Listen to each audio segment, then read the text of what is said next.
Justin Thomas has been the subject of quite some controversy in the golf world recently, as Zach Johnson has picked him for the last spot on the Ryder Cup squad, despite JT having quite a subpar year. So right after this, let's take a look at what JT is doing to improve his golf swing in preparation for the Ryder Cup, and hopefully to have a much more solid 2024 season. Stay tuned.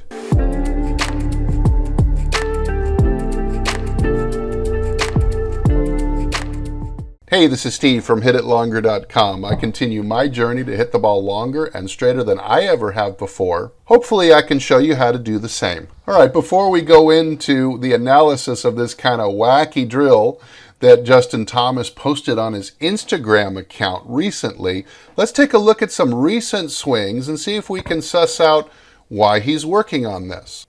Here's a swing from about a year ago. I want you to notice how much his right thigh and foot get involved, how tall the shaft is through the impact zone, and how much the toe rolls over after impact. Notice how high up on the shoulder and how flippy over the toe is as the club shaft exits. Now, this type of look can often lead to a lot of blocks and hooks, which is exactly what JT has been experiencing in the last year or two. But let's take a look at a video that I found from about 6 years ago, and it's quite a stark difference. You'll notice that his hand path going back is a little bit straighter, not quite sucked to the inside like the more recent video. He's a little bit more rounded at the top of the swing, not quite so upright. You also see that halfway down, the club shaft shallows significantly more. Rather than being just below his shoulder, it's more down towards his forearm. You see how through impact, his right foot and his right thigh kind of stay out of it a little bit more. They don't quite raise up and push in. And this is allowing the shaft to travel a little bit lower through impact, a little bit more leftwards into the follow-through. And notice the stark difference between the toe of the club in the exit and then coming out. You see how different it is. It's also even a bit lower down his shoulder towards his armpit a bit more than you saw in the more recent video. All right, now let's go back to the crazy stick and noodle drill that Justin Thomas is practicing, and let's see what he's doing with this.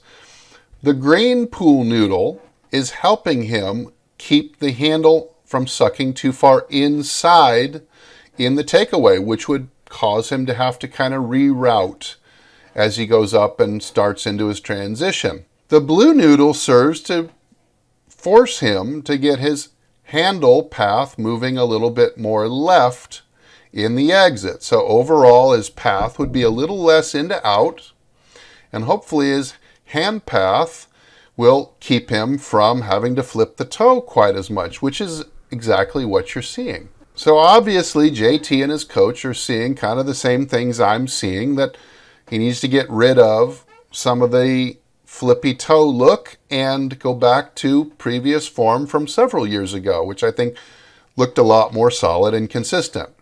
Now, if I was there, I would lower the green noodle just a bit and get it at a flatter angle, allowing JT's club shaft to shallow more on the way down back to the forearm like it was 6 years ago. I would also move the blue noodle in tighter and force him to exit even a little bit more leftwards. But that's just my opinion. What do I know? I don't coach JT. Well, hopefully this drill will really help him at the upcoming Ryder Cup and have a more solid 2024 season.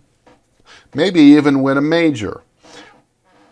What do you think of the Justin Thomas controversy? Do you think he should have been picked for the Ryder Cup? If not, who do you think should take his place? Go ahead and leave it down in the comments below. And as usual, thank you so much for watching and supporting my channel. This is Steve, and if I don't see you in the next video, I will see you longer and straighter down the fairway. Everybody take good care.